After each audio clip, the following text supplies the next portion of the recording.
What's up everybody, Alex here, and welcome to the Dota Underlords Best Builds of the Week, the weekly series where I show you guys top 5 meta builds to help you rank up in the Dota Underlords ladder. Now, this week, the week before Season 1, my top build is Knights, Heartless, and Healers. Now, I love this build. I absolutely love this build because it is a deviation away from the classic 6 Knights and Healers build, which is very common right now, and it actually is still one of my builds of the week. It's still a great build, but the reason why I think this one is better is simple.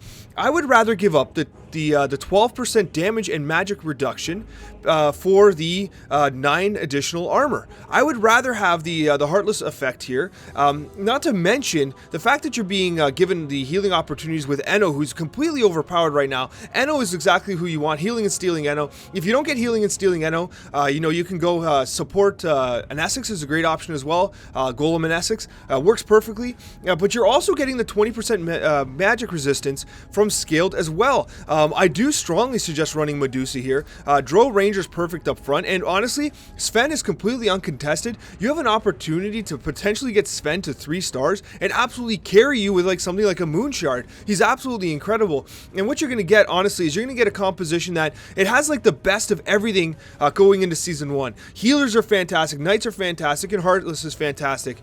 To get each one of these, of course, getting Heartless to 16 net armor reduction is fantastic too, but it's not going to work. You won't have that front line that you're getting with the Knights. This is a fantastic build. It's one that I found a lot of success with, and one that I actually did a video on, and I'm going to link it above so you can check it out in action if you wish. And for the second build of the week, what we've got here is we've got the traditional 6 Knights and Healers. Now, your Knights are positioned up front so that they can engage with the opposing team while staying in position. Some people do prefer to have them on the back line. You can. I prefer to have them up front because when taking damage from the front, they're going to get reduced damage, and you can better manage their position by engaging the opposition on their front line. Most people are going to be positioned on the front line. Smarter players might scatter their units on the rear line to try and split up your Knights, but you'll deal with that when you get there into like the top, 2-3. But anyways, what you're doing is you also have your dragons.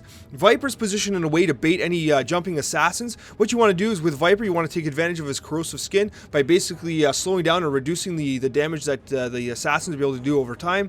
You have your Dragon Knight in a protected position as well, and you're going with healing and stealing Enno. He's simply fantastic. The healing benefit from the healing alliance is going to be amplified for Enno as well. If you can't get Enno, I do recommend support damage dealing Hobgin, or of course support a Nesix with her healing and her golem. They are fantastic options as well. Overall, this is a great build. It's one that is becoming increasingly contested. I do prefer the one that I just showed, but this is also one that you can go if you do prefer to go with the dragons. And for the third build of the week, it's hard to resist going Scrappies. Now, Scrappies, guys, is an absolutely fantastic build. They've been near the top of the meta for almost 2 months now. They have been truly fantastic. My favorite variant is the one with the 2 insects and the hunters along with your Scrappies and warlocks. The reason for this is because you're going to get initial boost healing from Alchemist and Broodmother, who cast relatively early. You're going to have the Whirling Death here that's going to cause a lot of damage into the center, and you have Clockwork, who's a great tanky unit. You're going to go healing and stealing Enno if you can. All-out attack Enno's fine too, but healing and stealing is a little stronger. Another option here would be damage support dealing Hobgin.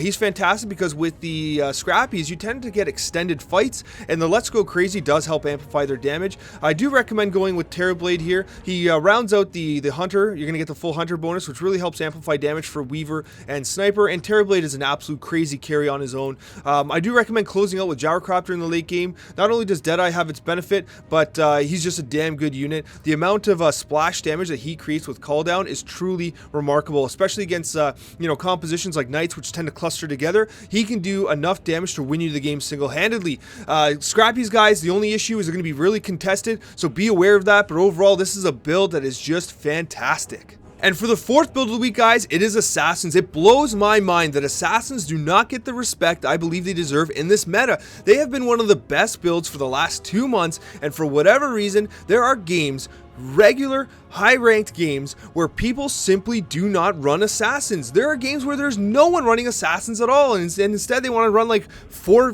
sets of Scrappies. It's incredible that people are not running Assassins. In fact, I recently recorded a game where even though there was some Assassin contention, I still got a fantastic result because they're damn good. You'll be in a position where you have like 3-star Assassins going against 2-star Scrappies, who Scrappies should be theoretically countering Assassins, but they don't, because know, they're too contested. People aren't getting the units like they need to be getting, and what you end up having is a team that is just damn strong, and it's a very straightforward team to pull off. You have the warlocks up front to give you some initial burst healing to help keep your early assassins up. You have Dragon Knight and you have Viper for the Dragon bonus and for straight up DPS. They're fantastic.